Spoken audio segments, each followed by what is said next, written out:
Today, this part of the canal near Tipton Green feels calm and peaceful.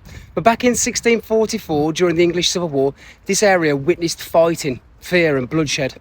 This is the story of the Battle of Tipton Green.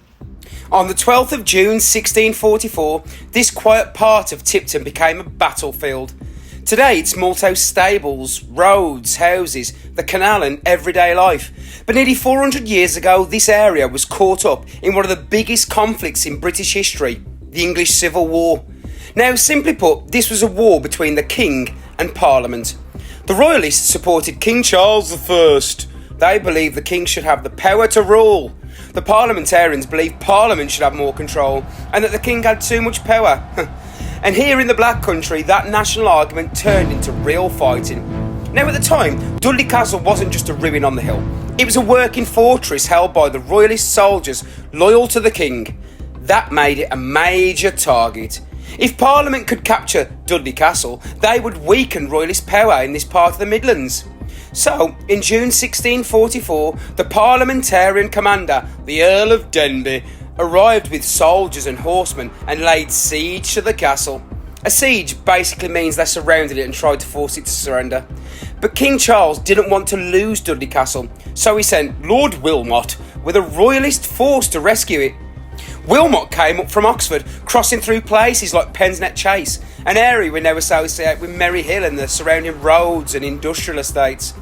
Denbigh realised Wilmot was coming and decided to pull away from Dudley Castle. But there was one big problem. He had heavy cannons and artillery with him, and moving those in the 1600s was not exactly speedy. One of his biggest guns even broke its carriage. Denbigh reported refused to leave it behind, saying he'd rather lose 10 lives than one piece of artillery, which is either brave leadership or like the 1600s version of refusing to leave your expensive shopping behind. But that delay cost him.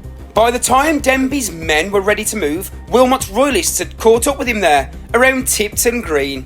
Fighting broke out in this exact area. Royalist cavalry charged, Parliamentarian soldiers pushed back, Tipton Green House became part of the fighting, and for a while it looked like the Royalists might win the day. But Denbigh's men fought back. Colonel Simon Rougeley led a counter-attack. Parliamentarian troops retook the house and Wilmot's Royalists pulled away. And then came the strange part. Neither side carried on fighting. Both sides claimed they'd won, but really the battle was inconclusive. There was no winner on the field. But the Royalists had achieved what they came to do.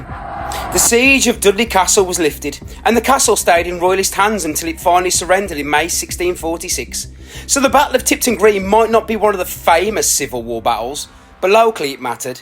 For one day in 1644, Tipton wasn't just a quiet place around here. It was a part of a national war. And when you look over towards Dudley Castle, you realise just how close the prize really was. The battle happened here, but the reason for it was standing right there on the hill.